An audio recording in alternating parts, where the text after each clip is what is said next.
Surprise, surprise, folks. The Knucklehead crew is back officially. I guess it's official because we're doing a show 2 weeks in a row on time and talking about the NFL playoffs. So I guess we're back in the swing of things.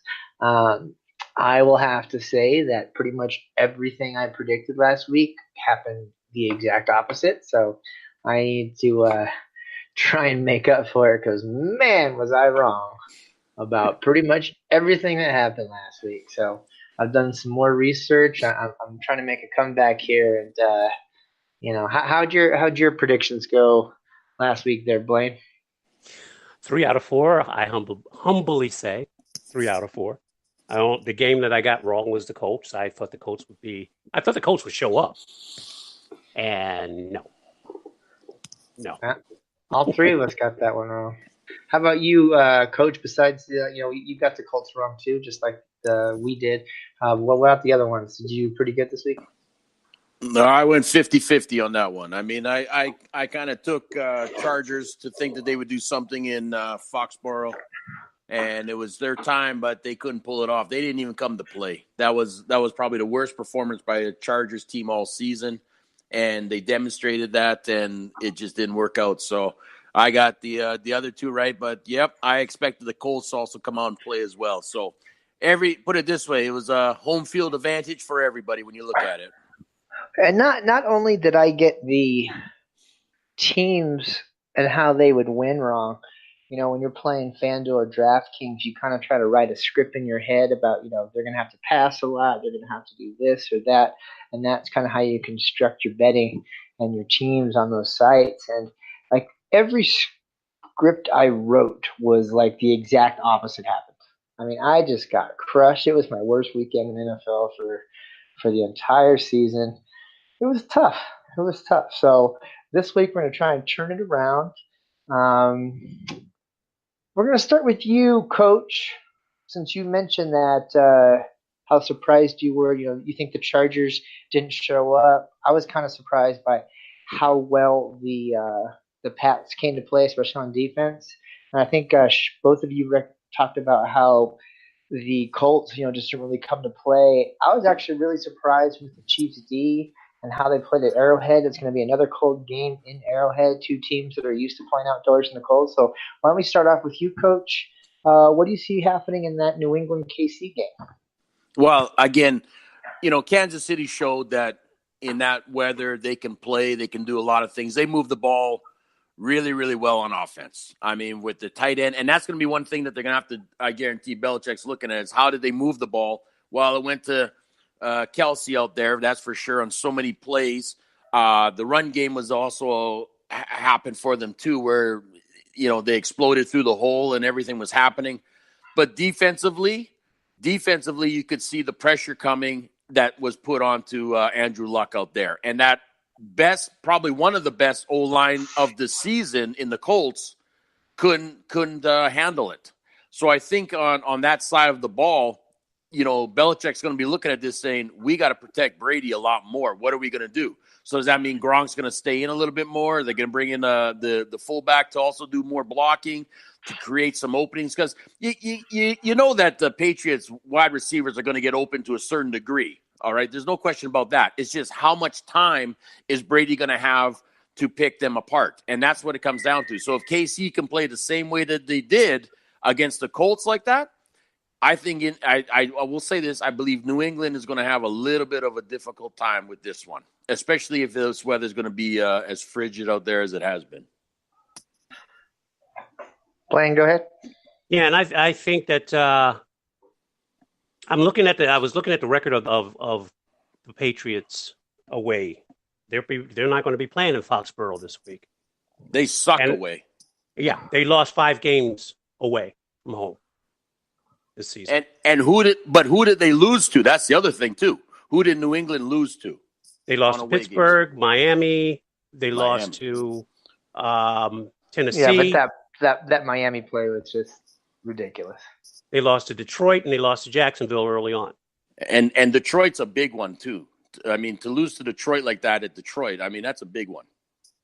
Here's what There's Go ahead. something to be said about. Sorry, I'll get it right back to you, Blaine. No, But it's fine. there's some weird stat with ex Belichick assistants when they get a chance to go at Belichick, even when they're coaching the Jets or some other bad teams, he's got a really bad record against his old assistants. Sorry about that, Blaine. Because Go they ahead. know him. They know him better than anybody else. But Yep. here's what I picked. I picked the Patriots to beat the Chargers last week because I said that there's a lot to be said about that bye week. Same with Kansas City last week. They had time to study both teams, and they were ready for either team to come out.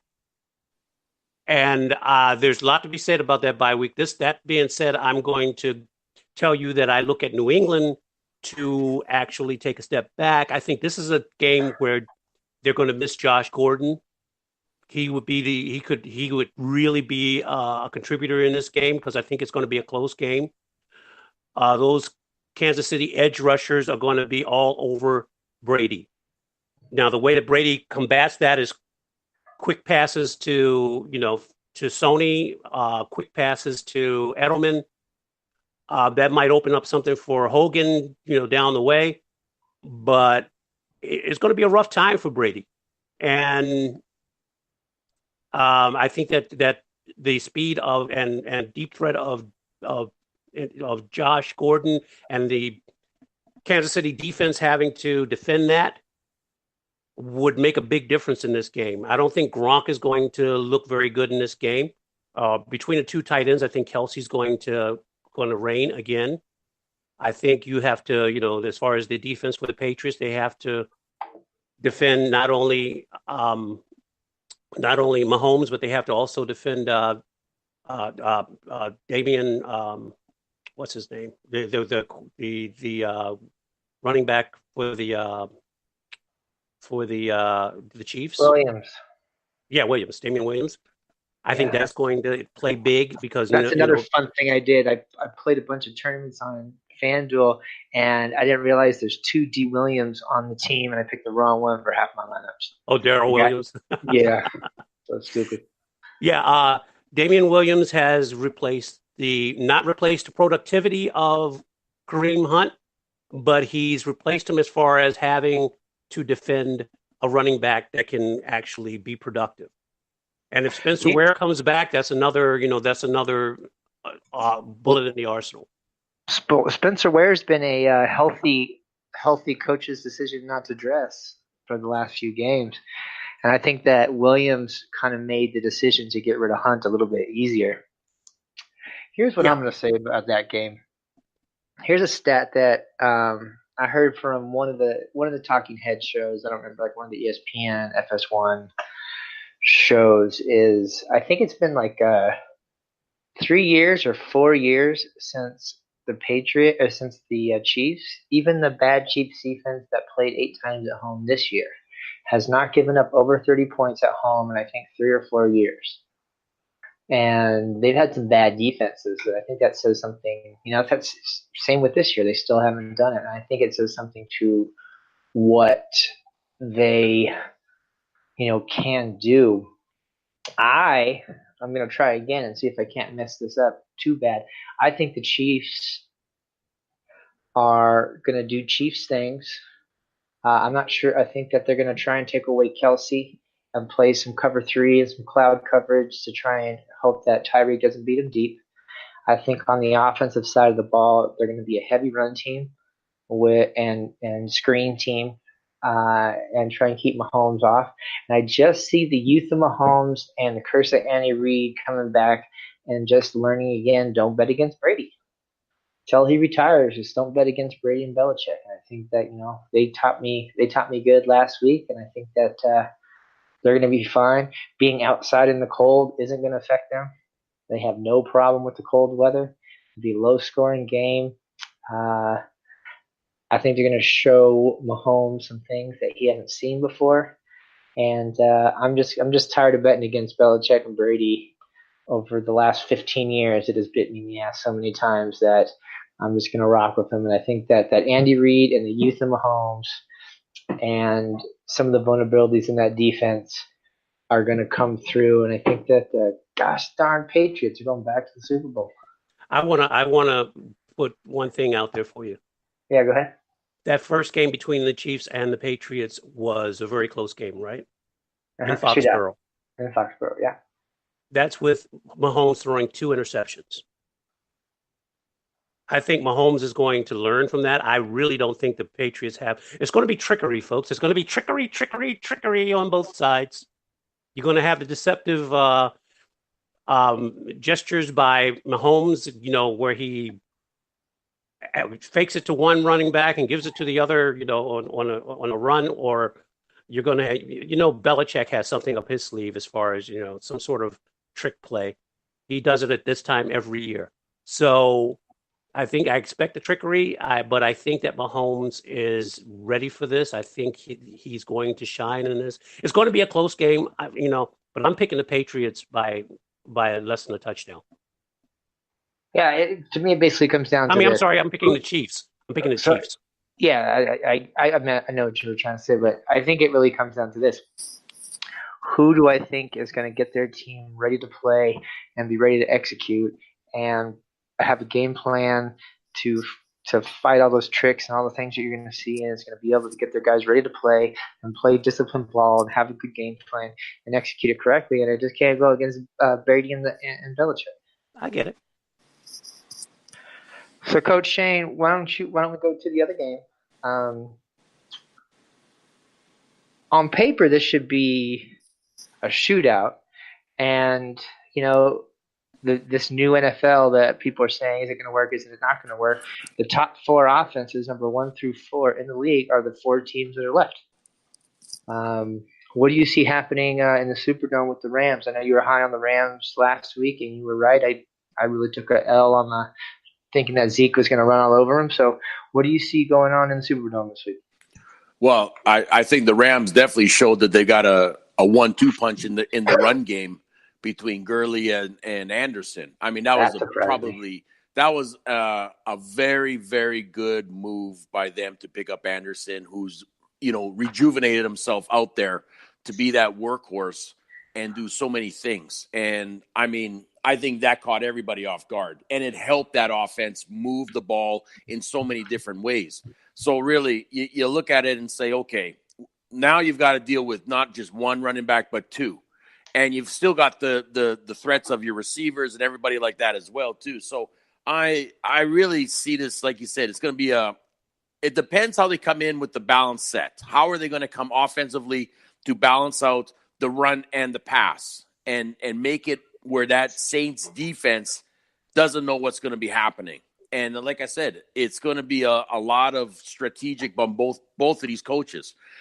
Offensively for the Saints, they are a good team as well, but they got off to a real slow start. And I think if the Rams can catch them real fast, that's going to be something that they don't want to do. They don't want to play catch-up ball. They don't want to have to try to struggle to come back. And I know a lot of people have been talking this week saying, hey, you know what? If the Rams get up 7, 10, 14 points, the Saints are going to be looking going, hey, we're in a little bit of trouble here because you do not want to get to that position where you have to keep trying to battle back like that. You want to make sure that you're at least ahead or within a 3-point and keep it within that closeness. Shane? I'm sorry, Blaine? The other Ain? He's on mute. Mute, Blaine, mute.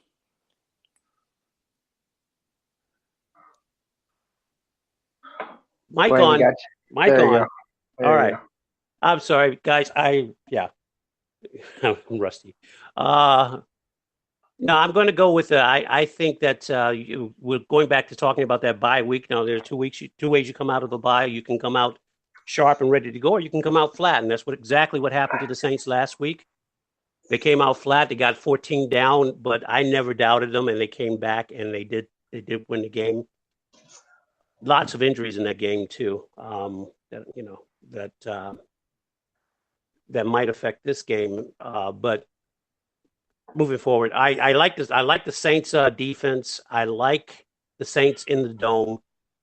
The Rams' defense finally shows up, but can they, just like Kansas City's showed up last week? I want to see it for more than 1 week in a row, and not coming off of a bye. not coming off of rest. So I don't believe that the Rams defense is going to be on the same par as the Saints defense. When it comes down to in this game, to me, is the quarterbacks. If the Saints defense, which I believe they can, stops the two-headed running attack of C.J. Anderson and Todd Gurley, not in that order, and if they can restrain those two, then they force Goff to beat them. And I don't think Goff can beat them as opposed to Drew Brees and that other X factor, Taysom Hill. I like the way they use Taysom Hill. I think Taysom Hill is going to be a factor in this game. And I don't think the Rams can defend that. I don't see them effectively defending that and canceling that out. So you got and let's not forget the running attack, the two-headed running attack of Mark Ingram and Alvin Kamara. So like I said, I think the defense is going to be the factor in this, and whether or not it comes down to the quarterback positions. But I'm taking Drew Brees and the Saints to go to the Super Bowl. Yeah, I agree with you. Saints have the number 2 rushing defense in the NFL all year long. I do agree with Coach Shane that was a master move to get C.J. Anderson, as Gurley was kind of hurt towards the end of the season, to give him a break and keep him fresh.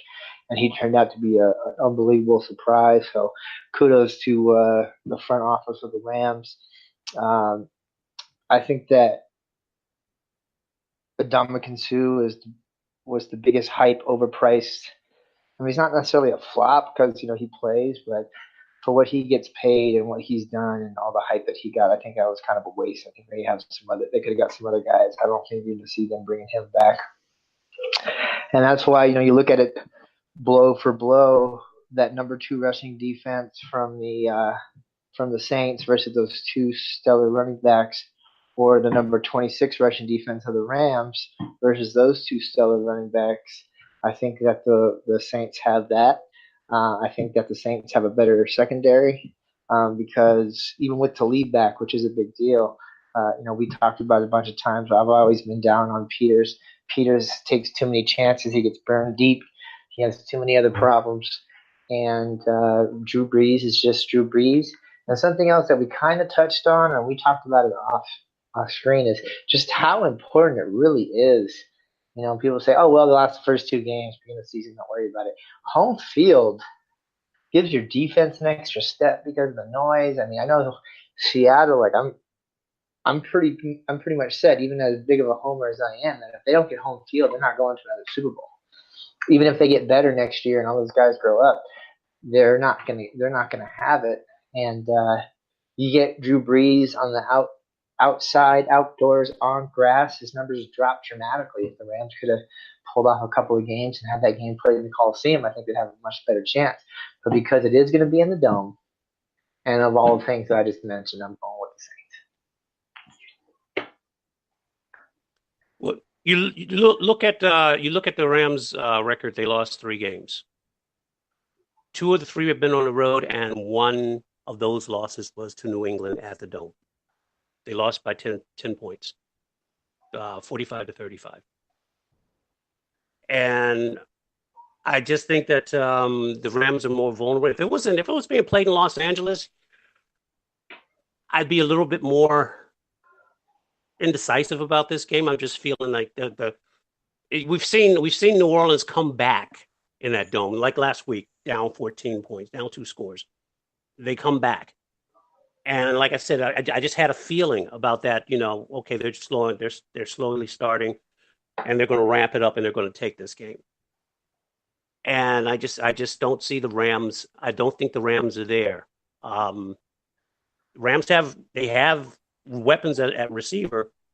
Josh Reynolds, Robert Woods, Brandon Cooks. But I think when Cooper Kupp went down, it really took a bite out of that offense.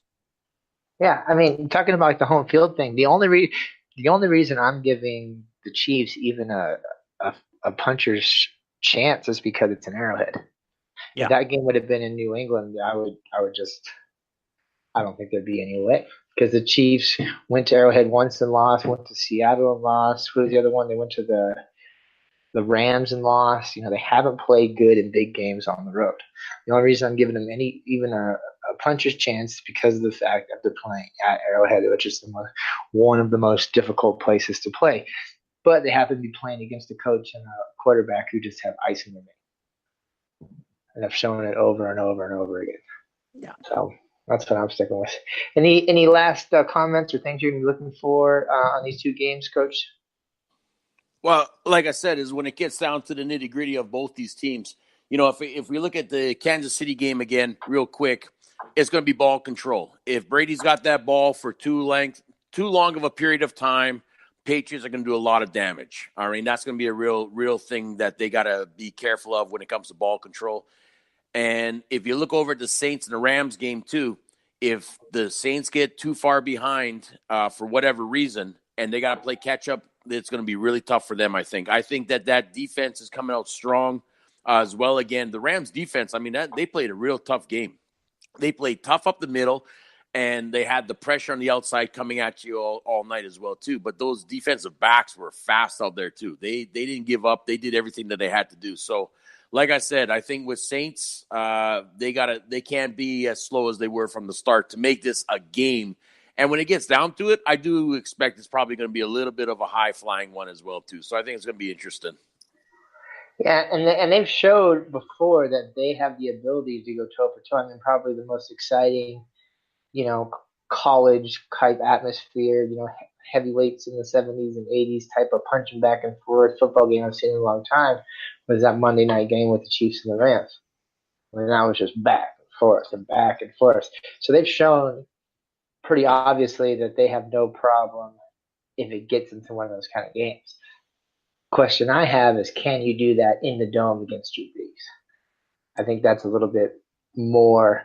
And I'll tell you what else, under the radar mid-season trade that a lot of people don't talk about, but that completely changed around their season, was talking to Eli Apple, saying, you know what, we know you've been like a headache in New York and no one wants to work with you. We're willing to take you on.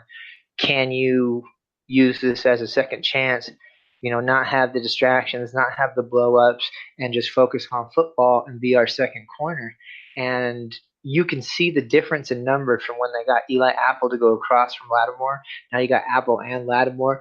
That defense, that pass defense, I mean, the numbers in comparison are drastic. And I think a lot of people don't talk about what a difference he really made on that team. Yeah, it's nice. New surroundings does make for sometimes. Yeah. Sometimes, and in this case, it worked. Some people just need a second chance. You look at Amari Cooper. Yeah, and in this case, maybe it was just that that whole locker room was toxic. The guy lost control of the team, and maybe when he got actually cut from the team, which if you're a star like that, you're a first-round pick. Probably since you were 5 years old, no one's ever cut you from a team. Yeah. And then no one wanted to pick him up. He didn't get traded. He got cut, and no one wanted to pick him up. And maybe that was a little bit of a, hey, if I don't change, on your shoulder. If I don't change this next time I get cut, that might be pretty much it. Well, for a champion competitor, it puts a chip on your shoulder, and you're motivated. Now, you might have been comfortable, like you were saying, because you've never had to face that, but how many other guys just can never get it together? Well, a lot of guys don't have it. Continue to screw up. Some guys don't have it, Yeah, so props to the Saints, props to the coaching staff creating an atmosphere where that works, and then respect to Eli Apple for getting his ish together and making it happen. Yeah, I do want to reiterate that it really depends on, like I said, with these two defenses. The Chiefs' defense didn't really showed up this past week. The Rams' defense really showed up this past week. Neither one of those defenses have looked that strong. So it really depends on if they can do it a second week in a row as to how these games are going to turn out. I can't wait to see these two games. These are two of the more exciting championship games we've had in a while. I'm excited. Yeah, I hear you. So, Coach, just to reiterate, you're going with the Saints and the Pats. Yeah, actually, I'm taking the Pats and I'm taking the Rams. Okay, Rams and the Pats, Yep. and Blaine, you're taking the Chiefs and the Saints. Is Saints. that correct? Yeah, correct. Okay. Well, I'm taking the experience. I'm going with Breeze and Brady. So we'll see how it goes. Um, but we're looking forward to it. Well, this is a quick show. It's only with only two games. I think next week we'll have a good chance to kind of look at some stuff. Next week we're going to dive into some of the coaching carousel and a little bit of that more in depth, and we'll save our Super Bowl preview for the week of the Super Bowl. But I think more than anything, not even just as someone who works in this, or someone who wants to analyze and see what happens. I'm going to be doing my betting, playing my stuff. But at a certain point, I'm just be able to turn all that off and look at this as a fan, because I think these are going to be great, great games. Wait a minute, no Pro Bowl coverage? Oh yeah, but that's right. It is the week before, huh? I'll tell you what we will do. We will. I kid. I know you kid. We're definitely not going to break down for the Pro Bowl, but I would like to talk a little bit about that process, about how some people get screwed on that. I think that would be something we're talking about next week. But Yeah. As far as this week's concerned, I think we can just cut this one short. Is there anything you wanna get out there, Coach Shane, that the people need to know about? No, you know what? Like I said, I think right now though, let's. I heard that a couple of guys that have been injured and things like that have been practicing. So I mean, you got to keep a lookout for that when it gets closer and closer to the games. See who might be in there in the mix too to make some things happen. So like you said, guys that will be on the DraftKings betting and doing certain things like this. There are other options that you might want to look at too. I think though it's going to be interesting to figure out who's going to have another bit of a breakout game out there, because for some of these guys that are picking players as part of their drafts and etc. You got to look at, like you said. I mean, C.J. Anderson, he pulled it off for the Rams. You know what I mean? So when people are taking these bets and doing everything like that, you got to start looking at some of these other guys like there. And I was quite impressed with how he performed. So I'm expecting this type of same behavior out of all these guys out there too. They're going to be aggressive. They're going to play hard. And there's a lot to choose from. So it's going to be exciting. But I'd be looking more at the injury reports lately to see exactly who's coming in and who's doing some stuff, because I heard Eric Berry's been practicing again today too. So that might put him in the mix on the defensive side for the Chiefs. I'm going to go over that real quick before we get off here. I'm going to go over the injury report. Sheldon Rankin, that's something we didn't talk about. He's been put on IR. He is one of the Saints' best run defenders. He's one of the communicators. He's one of the anchors on the inside. That could end up really biting him going against this Rams running game. The rest of the guys, Kirkwood, Watson, Unger, Pete, they're all questionable, but that usually at this time of year just means that they took a rest day on a Wednesday. It usually doesn't mean that much. Kansas City doesn't have anyone. They have Ware as questionable, but that's also because he's not really part of the game plan for the team. So I wouldn't look into that too much. And I'm guessing New England probably has everybody under the sun. Either they don't have anyone on their injury report, or ESPN left it off. So that is something. Thanks for bringing that up, because I think that the Saints are dealing with some injuries, and that's something that we need to look at. But everyone else seems to be pretty healthy. Yeah, Rankin's tore his Achilles. Yeah. Poor guy. And then I don't even see Barry on the injury report. So that must mean he's practicing in full. No, I think you know what? I think he was limited in practice, if I'm not mistaken. Well, as of January 16th today, he is not on the injury report.